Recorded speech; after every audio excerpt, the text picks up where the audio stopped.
What's up, party people? Casey here again. Kelly's already cringing behind the camera. Just a respect. Bad start. I'm still saying what's up, party people. Casey here. Welcome back, or welcome for the first time to episode number 2 of what we'll call quarantine cooking and instructional videos. So we're gonna jump right in here and try to get into another really good hearty meal for your family. This is the one. Tell your friends. It's shrimp and grits. So let's just do a really quick ingredients rundown here, and then we'll get started.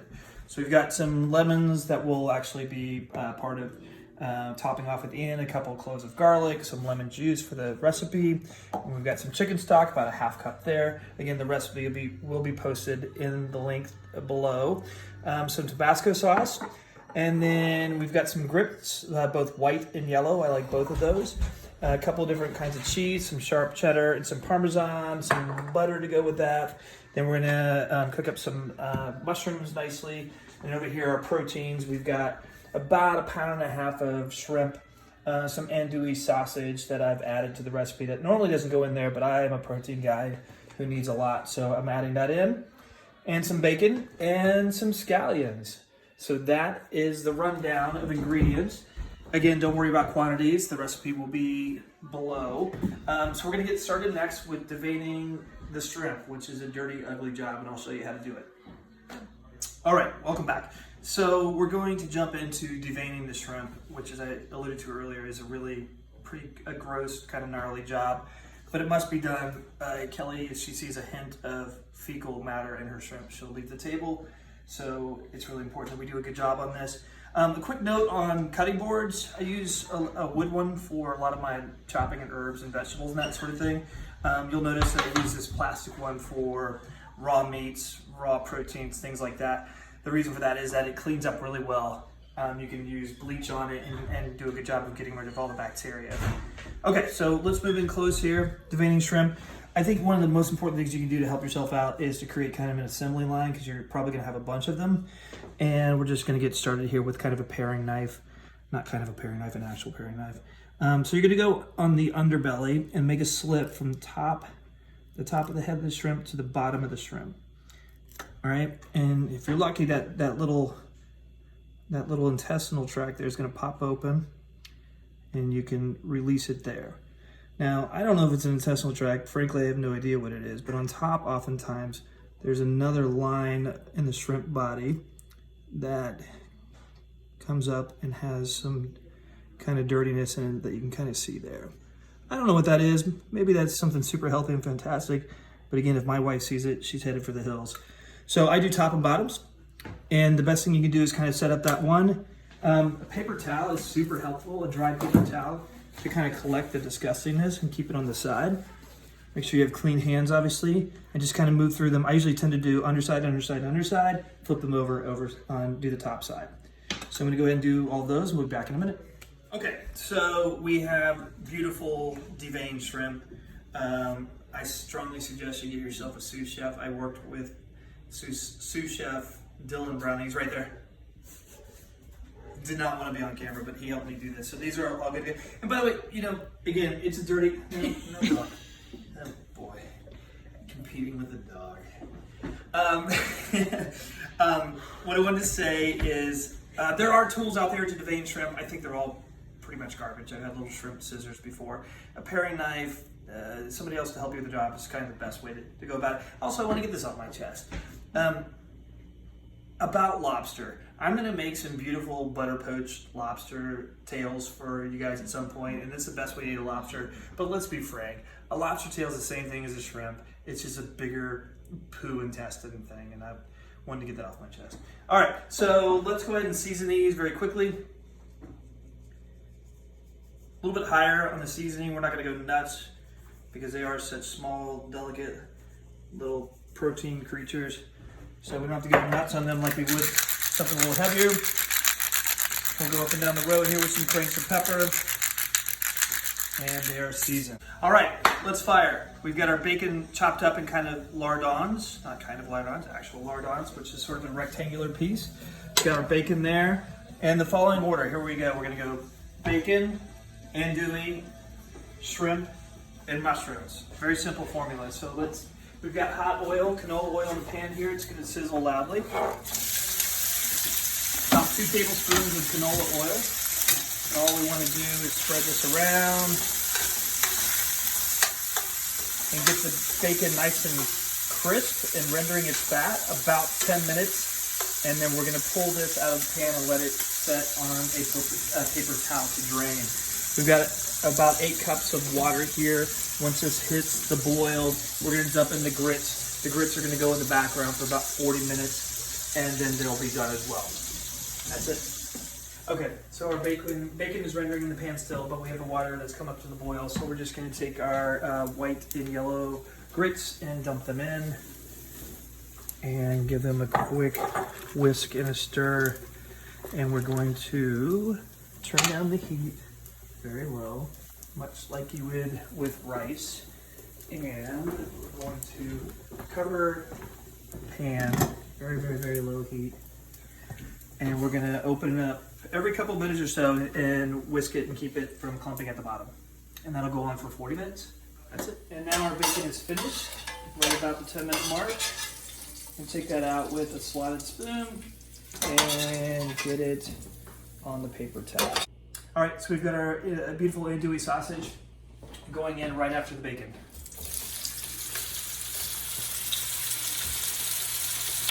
And we just want that to basically get kind of crispy and caramelized on, say, one side or so, maybe about 5 minutes. Over, we've got our andouille sausage looking pretty beautiful, nice and crisp and caramelized on both sides, actually. So we're just going to pull those out with a slotted spoon. Got lots of hot fat with lots of flavor left over behind, which is going to serve us well down the road. Let's let that sit for just a moment. I'm going to show you guys really quickly how the grits. I had to grab my giant balloon whisk, because the metal whisk is really pretty important, because it's just stiff enough to make sure stuff doesn't get stuck on the bottom.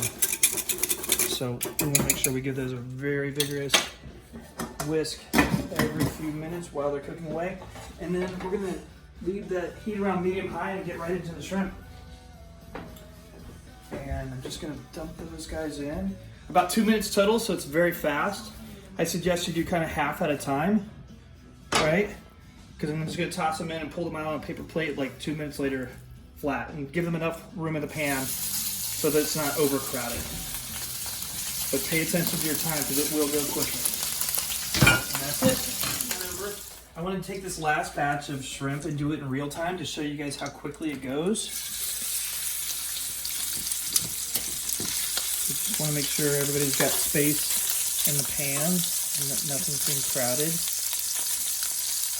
It's so fast that when it happens, when the shrimp cooks, that I think it's egregious to overcook shrimp.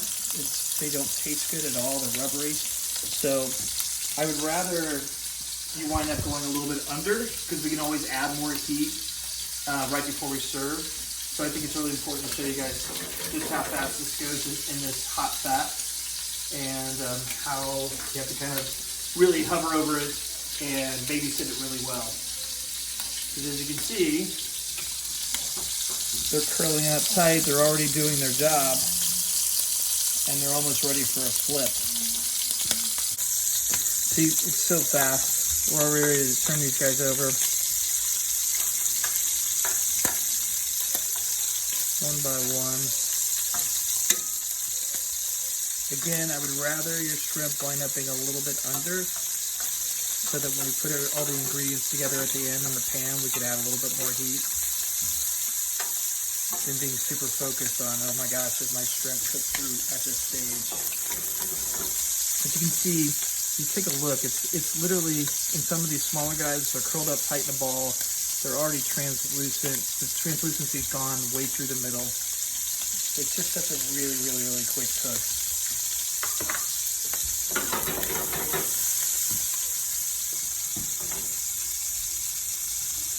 And I'm telling you, that's it. Out they come. They've got lots of bacon fat flavor on them, and they're cooked almost through. and we can finish the job after. Let's go cook some mushrooms. Again, hot back bacon fat. A lot of things have been cooked in here already. This is probably one of my favorite tricks in the world. I am not a mushroom guy by any stretch of the imaginations. I just like them a lot. Kelly likes them a lot. But what I learned is that you can cook them really well. They're far more tastier than your average mushroom. And all it really requires is space in the pan to not steam them. Come on in. Mind my heat and turn it down a little bit. But if you put your mushrooms in some hot oil and give them lots of room to breathe, what happens is, and it's a pretty quick cook too, I'm going to be very careful. My heat looks a little too high. You're seeing some smoke. That's more than we need. But what happens is you can treat them like meat, right? We've heard that mushrooms are meaty, and this is the only time I've ever actually seen this work. When you treat them like this in a pan, which is again lots of room, and you're going to get a color on these mushrooms like you're not used to seeing. There's an actual caramelization, actual crust that happens when they have room to breathe and are not piled on top of each other, steaming themselves. Then mushrooms actually taste really good. Come see, come see, come see. So I'm not a liar. Check it out. Look how cool those look. Bit of a pain in the neck to flip them individually, but you know, life's hard. But so worth it to get actual crispy caramelized mushrooms. Kelly, do you like them when I make them this way? Yes. Yes, they're better than your average bear. Hi, let's go look at the food.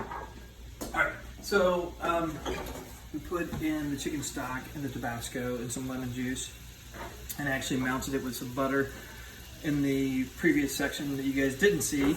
And what you can see now, get closer, is it's kind of thickening into a nice little sauce. So we'll leave that heat about medium high. And now we're going to take all our exciting proteins like the shrimp and get them in the pan, andouille, and our bacon. I refuse to put the mushrooms in there, even though I think the recipe calls for it, because I really want the mushrooms to remain crispy and have some actual texture to it. So we'll just get these tossed in the sauce and turn down the heat very low, because all I'm looking to do is kind of heat them through.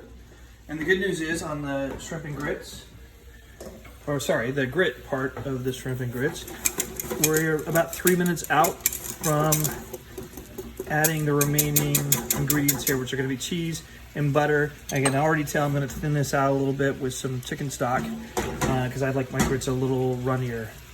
And that is it. We're going to plate in 3, 2. So it's time to finish off these grits. It's a very exciting part of the journey. All right, so we're going to take about 3 or 4 tablespoons of butter. Get those in there. We're going to dump in our cheddar cheese and our Parmesan cheese. And then we're going to adjust the seasoning with some salt. But let's get the mix going here. Check it out, how quickly it all gets absorbed into the grits. Think of the grits as like a palette, blank and ready for flavor. That's what we're doing to now, is adding all that flavor. Check it out, even the color has kind of changed a bit from the cheddar. And we want to dump in a decent amount of salt and get that moved around.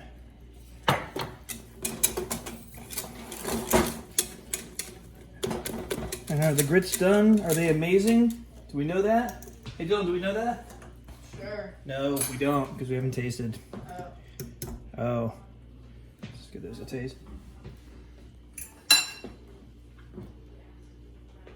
That's pretty darn good, but it needs a little bit more salt.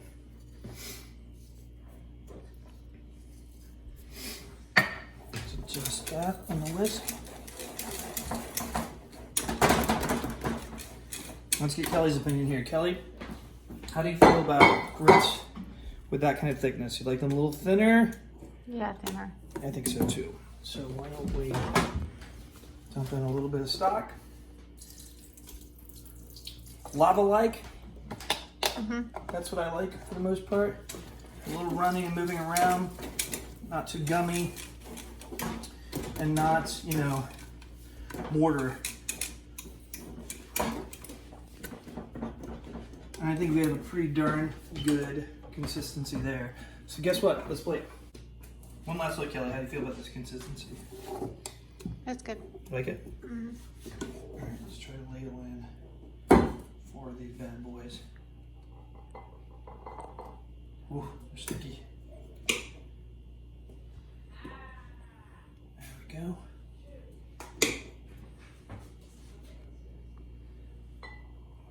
Plate them in these blue plates from the 90s that nobody likes but me, because they look really good for these kind of dishes.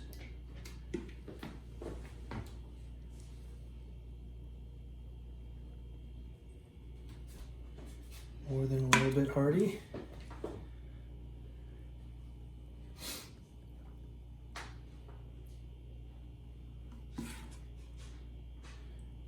You guys can play with this. I probably would go a little bit with a little more liquid in the grits. I think they're gonna loosen up a bit and be great ultimately, but you might want to start out with them being a little looser. I'm gonna lead off with my mushrooms because I want to get those guys with good texture up front in the bite.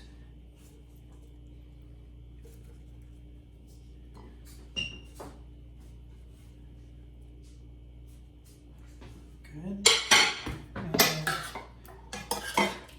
here we go. Shrimp and andouille and bacon. The protein party has arrived. That's a really bad joke. It really wasn't a joke, it's just something really stupid. Okay, sorry. Alright.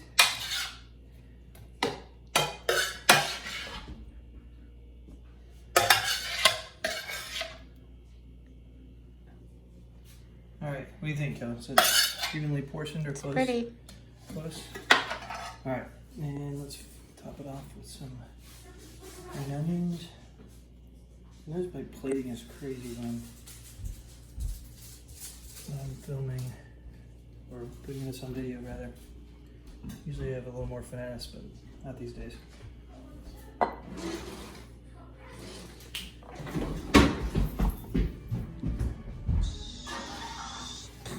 Oh, very intense, very intense. As always, let's clean up our plating, make sure it looks nice and pretty. You're not, right? Okay. There's our finishing shot. All right, ladies and gentlemen, I give you shrimp and grits with a little andouille add-in. Hey, Finn, can you get out of the background of the shot? So, thank you for hanging out and watching this. I'm trying to figure out this world, and I'm putting this on YouTube. So if you like what you saw, please go ahead and hit the subscribe button. I'm hoping to get to 100 subscribers, which is really hard for a guy like me who has very little friends, very few friends. But nonetheless, this is a really great hearty meal for your family. I hope you give it a try and like it, and I'm going to feed this hungry crew now. So thanks a lot for watching.